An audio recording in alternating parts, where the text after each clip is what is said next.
할렐루야. 이른 새벽부터 기도의 자리로 나오신 여러분 모두를 환영하고 축복합니다. 오늘은 어제에 이어 요한복음 8장의 말씀으로 은혜 나누기를 원합니다. 어제 본문 마지막 구절에서는 몇 사람이 예수님의 말씀을 믿었다라고 하였습니다. 오늘 본문 이어지는 본문 31절은 예수님을 믿은 유대인들에게 예수님이 말씀하시는 장면으로 시작됩니다. 이들이 예수님을 믿는다고는 말은 하지만 깊이 있고 인격적인 믿음이 아니라 겉핥기식의 믿음이었음을 예수님은 알고 계셨습니다. 그런 그들을 향해 예수님은 당신의 제자가 되는 방법, 진정으로 자유케 되는 방법을 가르쳐 주십니다. 그것은 바로 예수님의 말씀 안에 거하는 것입니다. 예수님의 말씀을 그대로 믿는 것입니다. 신앙생활을 하면서 진리가 너희를 자유롭게 하리라 라는 말씀을 많이 들어보셨고 설교도 많이 들어보셨으리라 생각됩니다. 이 말씀은 어떤 의미를 가지고 있을까요? 예수님의 말씀을 들으면 마음이 시원해지고 모든 문제로부터 자유해진다 이런 뜻일까요? 물론 그런 뜻으로도 해석할 수 있겠습니다만 오늘 본문의 맥락을 생각하면 우리가 오늘 본문의 참된 의미를 정확하게 알 수 있습니다. 예수님은 이 사람들과 계속해서 죄의 종노릇하는 삶에 대해서 이야기 나눠 오셨죠. 8장이 전체가 그런 내용입니다. 예수님은 나를 믿지 않고 나의 말을 믿지 않는 것은 너희가 죄인이기 때문이고 죄에게 종노릇하고 있기 때문이다. 이런 말씀을 하셨어요. 종에게 여러분, 노예에게 자유는 없습니다. 종에게는 그저 명령에 복종해야 하는 의무만 있을 뿐이에요. 예수님은 그렇게 죄에게 사로잡혀 자유를 빼앗겨 버린 그들을 향해 나야말로 너희를 자유롭게 할 거다 말씀하시는 것입니다. 즉 예수님이 계속 말씀해 오셨던 것의 연장선에서 오늘 본문을 해석해야 한다는 것이죠. 죄의 종노릇하고 있는, 그래서 예수님을 보아도 보지 못하는 이들을 향해 예수님은 나야말로 너희를 자유롭게 한다 계속해서 말씀하시는 것이죠. 그렇습니다. 우리가 아무리 손과 발을 우리의 자유자재로 움직인다고 해서 우리가 진짜 자유롭게 사는 것은 아닙니다.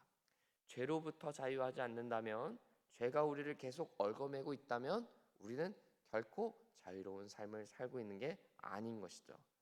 그도 우리가 이 자유를 얻기 위한 약은 오직 예수님밖에 없습니다.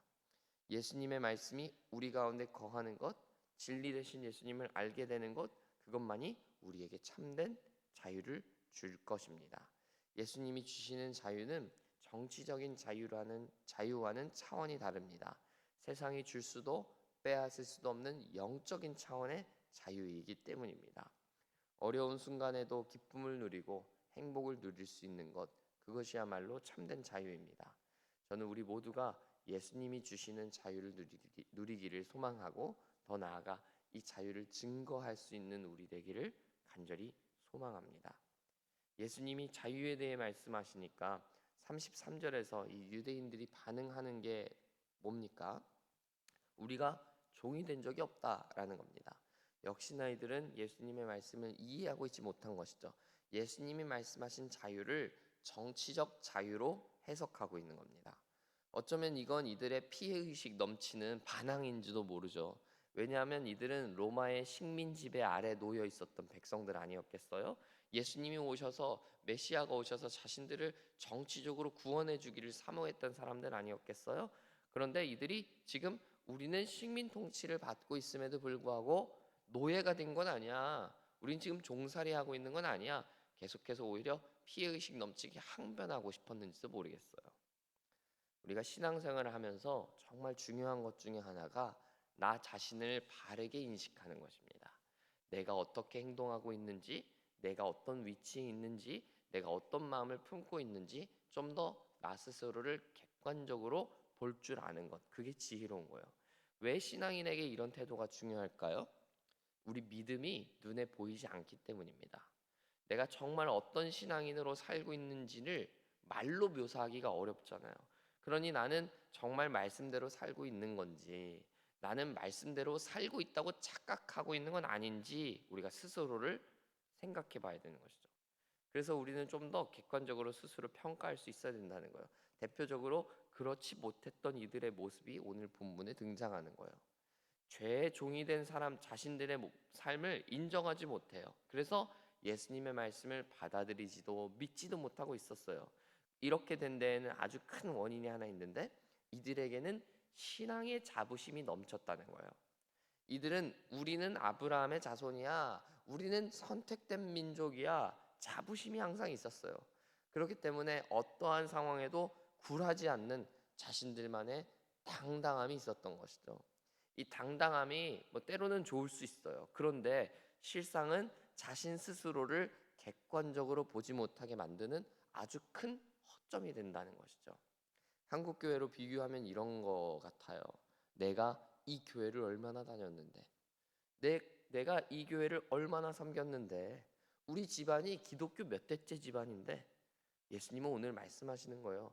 아브라함 후손인 거 별로 중요하지 않아. 아브라함의 신앙이 아니라 너의 신앙이 중요한 거야. 아브라함은 진리를 보고 진리에 순종했는데 너희는 뭐 하고 있는데? 너희는 왜 아브라함처럼 살지 않는데? 이런 말씀하시는 거예요.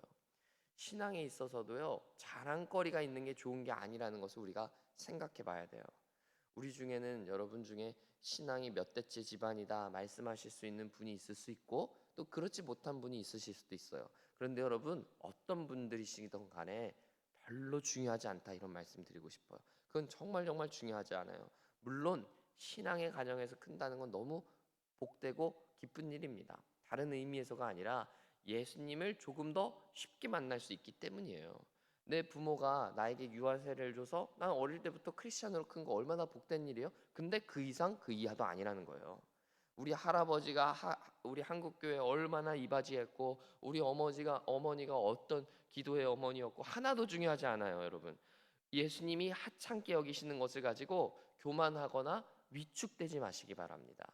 우리에게 중요한 건 지금이고 내가 어떻게 살 것이냐에 달려있기 때문입니다. 나 아닌 다른 가족들이, 또 다른 가족들이 아닌 바로 내가 예수님 앞에 어떻게 반응하는 것이냐가 우리의 삶의 가장 중요한 신앙의 이정표라는 것입니다. 그러므로 객관적으로 여러분 스스로를 항상 살피시기 바랍니다. 내가 예수님 앞에 어떻게 서 있나? 내가 예수님의 말씀에 어떻게 반응하고 있나? 이것이야말로 우리가 지향해야 할 유일한 방향성입니다. 우리의 가정도, 우리의 어떤 다른 환경도 우리의 신앙을 대변해 주지 않습니다. 우리를 아브라함의 자손이라 말하고 선택된 백성이라 말해 줄 수 있는 그 방향성은 아무것도 없어요. 오직 나입니다. 하나님 앞에 서는 건 저와 여러분이에요. 우리만 서는 거예요. 말씀 앞에 서는 것도 저와 여러분이고, 또 최후 심판대 앞에 서게 되는 건 바로 나 자신이라는 것입니다. 오직 나 자신을 그러므로 명확하게 또 객관적으로 하나님 말씀 앞에 비춰볼 수 있게 되는 여러분들 되시기를 간절히 축복합니다. 37절에 나오는 아브라함의 자손에서 이 자손과 39절 후반부에 나오는 아브라함의 자손에서 나오는 자손은 다른 단어입니다. 우리나라 말에서는 자손이란 표현으로 똑같이 해석됐는데, 여러분 표시해 둘 수 있으면 표시해 두세요. 37절에 나오는 아브라함의 자손의 자손과 39절 후반부에 나오는 아브라함의 자손의 이 자손은 다른 표현이에요.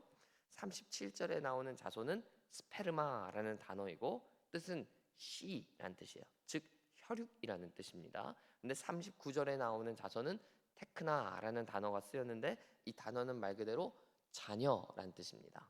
같은 단어지만 여러분 씨, 이 혈육하고 자녀, 이거 좀 어감이 좀 다르다는 걸 여러분 쉽게 느끼실 수 있죠. 37절에서 예수님은 나도 너희가 아브라함의 혈육이라는 거 안다. 39절에서 근데 예수님은 너희가 아브라함의 자녀라면 아버지 아브라함이 했던 대로 해야지 말씀하시는 거예요. 그런데 너희는 뭐예요? 혈육이기만 하고 너희의 믿음의 혈통만 자랑하기만 하고 너희가 이루어 놓은 신앙의 업적만 자랑하고 정작 아버지 아브라함이 했던 신앙의 길을 따라가기는 거부한다. 자녀의 길은 거부하고 있다 말씀하시는 겁니다. 결국 그래서 이들은 자유롭지 못하다는 거예요. 그럴듯하게 내세우고 자랑할 것이 많으면 뭐합니까? 그 안에 알맹이가 없어요. 다 껍데기뿐인 신앙입니다. 그러니 자유함도 없고 기쁨도 없고 만족도 없는 겁니다. 저는 우리가 이런 신앙생활 하지 않기를 원하는 것입니다. 혈육에 멈춰서는 신앙이 아니라 내가 한번 예수님 만났다고 해서 내가 이제 하나님의 자녀가 되었다고 해서 그 만족감과 평안함에 안주하지 말고 내가 정말 예수님의 자녀답게 예수님을 따르며 살고 있는가, 자녀답게 아버지의 음성에 순종하며 살고 있는가, 스스로를 좀 더 객관적으로 돌아보면 우리가 되었으면 좋겠다라는 것이죠. 그런 삶이야말로 정말 성숙한 신앙이 되는 것입니다. 여러분, 우리의 삶은 예수님으로부터 내가 연결되었는가, 내 인생이 예수님의 은혜 가운데 살아왔는가, 과거의 일은 별로 중요하지 않습니다. 지금 현재 내가 예수님 앞에 어떻게 서 있는가, 내가 하나님의 자녀답게 살고 있는가, 아버지를 따르며 살고 있는가, 이것이 바로 중요한 것이죠. 내가 어땠는데, 내 가정이 어땠는데, 내가 가져온 환경이 어떤 환경인데, 여러분, 이런 거 가지고 하나님 앞에 계속 내세우며 과거에 머물러 있는 여러분 되질 않길 소망합니다. 중요한 건 과거가 아니라 현재입니다. 오늘입니다. 내가 지금 어떻게 살 것인가입니다. 여러분, 그 말씀을 여러분 마음 가운데 새기면서 오늘 기도의 자리로 나아갈 때도 하나님, 제가 오늘 하나님 앞에 순종하며 살겠습니다. 내가 오늘도 하나님의 자녀로 살겠습니다. 하나님, 나를 믿음으로 불러주셨으니 그 믿음 가운데서 잘 따르며 순종하며 살겠습니다. 결단하게 되는 여러분들 되시기를 바랍니다. 우리의 신앙의 핵심은 예수님의 말씀이 내 안에 지금 거하고 계시는가, 예수님이 내 안에 계시는가, 내가 예수님을 지금 따르고 있는가입니다. 이 사실을 기억하면서 오늘도 예수님으로 충만한 여러분 인생들 되시길 축복합니다. 예수님으로 충만하고 말씀으로 충만하고 순종하고자 하는 결단으로 충만해지는 여러분들 다 되시기를 간절히 소원합니다. 함께 기도하겠습니다. 좋으신 아버지 하나님, 우리에게 말씀하셨고 따라오라 말씀하셨는데, 하나님, 우리는 정말 하나님의 자녀로서 주님의 말씀을 따라가고 있는가? 우리의 삶은 하나님의 말씀을 따라가는 그 순종으로 말미암아 정말 자유한가? 우리의 삶을 돌아봅니다. 우리가 문양과 또 겉보기에는 크리스찬으로 살아가는 것 같지만 정작 우리의 삶과 마음은 크리스찬과는 전혀 상관없이 그냥 세상의 여느 사람들과 동일하게 살아가고 있다면, 하나님, 우리는 참된 자유, 영적인 자유, 예수님이 우리에게 베풀어 주시는 가장 큰 자유가 없는 줄 믿습니다. 하나님, 우리의 삶에 참된 자유를 허락하여 주시기를 원하고 우리가 그 말씀 따라서 살기를 원합니다. 주님, 우리를 그렇게 도와주시고 이끌어 주옵소서. 오늘 하루도 과거에 연연하고 과거에 머물러 있지 않게 하여 주옵소서.